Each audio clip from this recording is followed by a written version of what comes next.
main cold water comes in, it goes straight into the bottom of the cold water tank and feels from the bottom of the tank. Cold water at the bottom because heat rises and the hot water comes out from the top.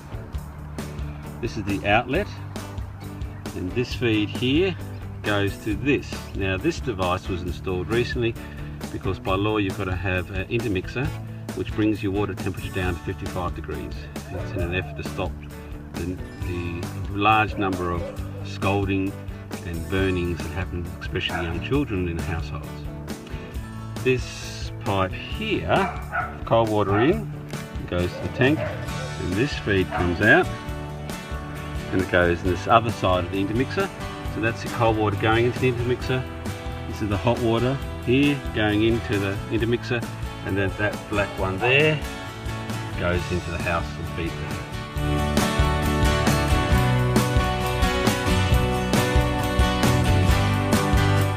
If your one-way valve has sediment in it, it tends to indicate your tank will need cleaning. This is a typical 300 litre Solahart solar hot water heater. On the one side of it you'll find a cover held in by one screw. Once you take the cover off, you'll see the sacrificial rod, the thermostat and the heating element access. Step 1 is to loosen the sacrificial rod. It will be very tight and very hard to undo, and to do it I purchased from Supercheap a 36mm socket and had to use a very long torsion bar to loosen it. This must be done while the water tank is still full of the 300 litres of water. Once your sacrificial rod has loosened, you then use your spanner to undo and take off the freshwater inlet, and that will let you drain your water tank.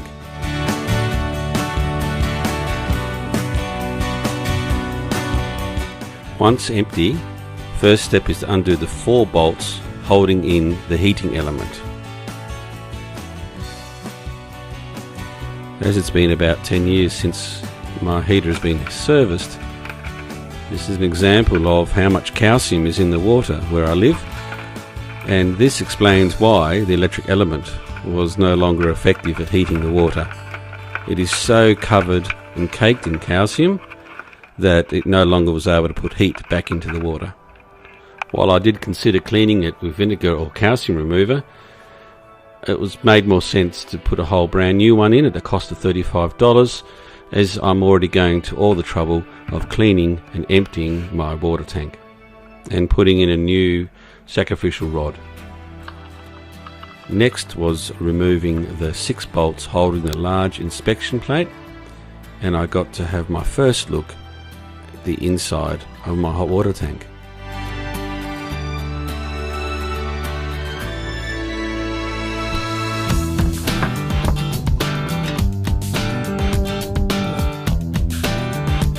You can see all the calcium lying on the bottom of the tank, and the white bits, I believe, are meant to be a plastic holder that holds the end of the rod up that has just deteriorated and fallen apart over time. Next was removing the sacrificial anode, which thankfully had been loosened previously when the water tank was still full of its 300 litres of water. Otherwise there's no way you'd undo it without damaging all your fittings.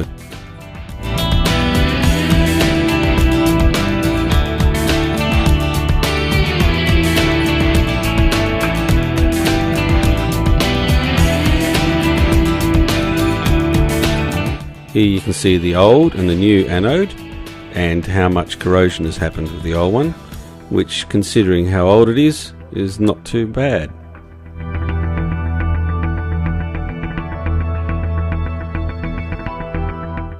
Next I took the cover plate and the O-ring back down and put them in a bath of vinegar to dissolve the calcium. This is what it looks like after a couple of hours of soaking and just using a wire brush to remove the worst of the calcium. Thankfully I was able to reuse both those parts, including the O-ring, which saved me $100 a kit that I otherwise would have had to purchase. Next, grabbing my wet and dry vacuum cleaner, I used it to clean and suck up the remaining of the water and all the sediment at the bottom, but there were some large bits that needed to be picked up by hand as they were too big for the vacuum cleaner. After I hosed out the tank and then re-vacuumed it, this is the result at the end. Next, it was time to put back in the sacrificial rod. It is very important not to put any plumber's tape on this, as it needs to have a firm electrical connection to the body of the water tank. This next part is quite tricky. When it's time to put the new sacrificial rod back into the water tank, you'll find you'll need to put your arm in through the inspection plate as far as you can, lifting up the rod and supporting it as well as you can, and trying to get the thread to start. I found this quite difficult, and it took me a good 10 minutes till finally I was able to get the thread started.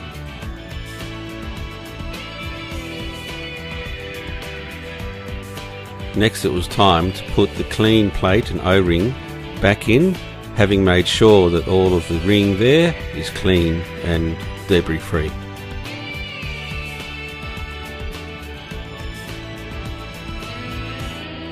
It is important to do the bolts up in a crossover pattern so the O-ring settles in properly.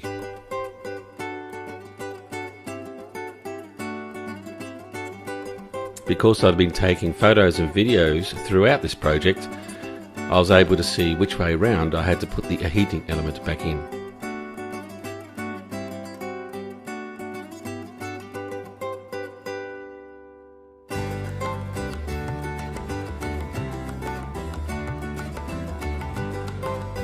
This is where you need a licensed electrician to help you wire up your fittings.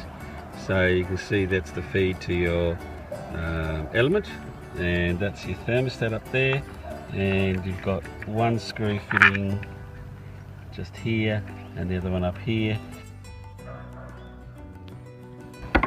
This is where I put that fitting back in and to open that.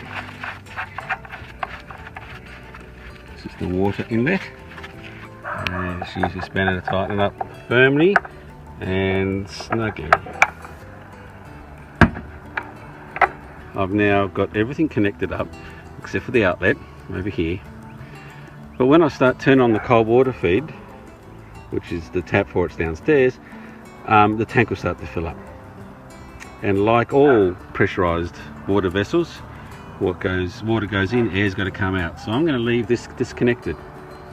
The reason I'm going to do that is A, it will flush any last sediment that might be inside that pipe I haven't managed to get out before it goes into the intermixer.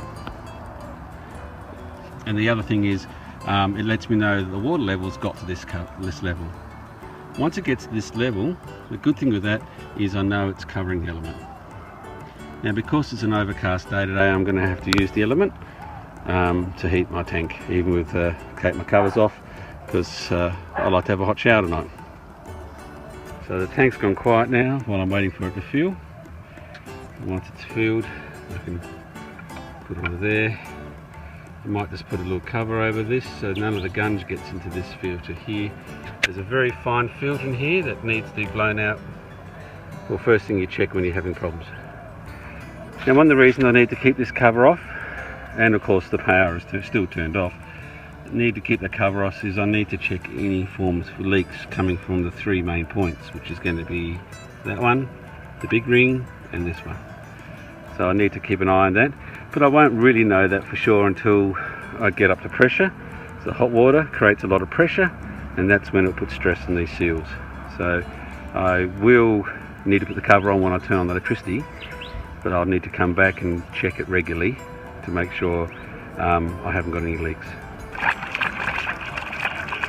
Alright, so that indicates to me the tank's now full. Now, unfortunately, I've got no way of turning the water off from up here on the roof, so I've just got to get myself wet and do up the fitting. Okay, well, I'm all wet, but I've got the fitting done up. So now I need to I'll keep the cover off for a while and just check there's not any leaks. Let's just turn this valve.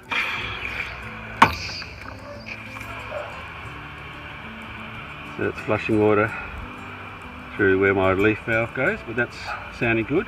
Stop it and start it a few times. Make sure it's behaving.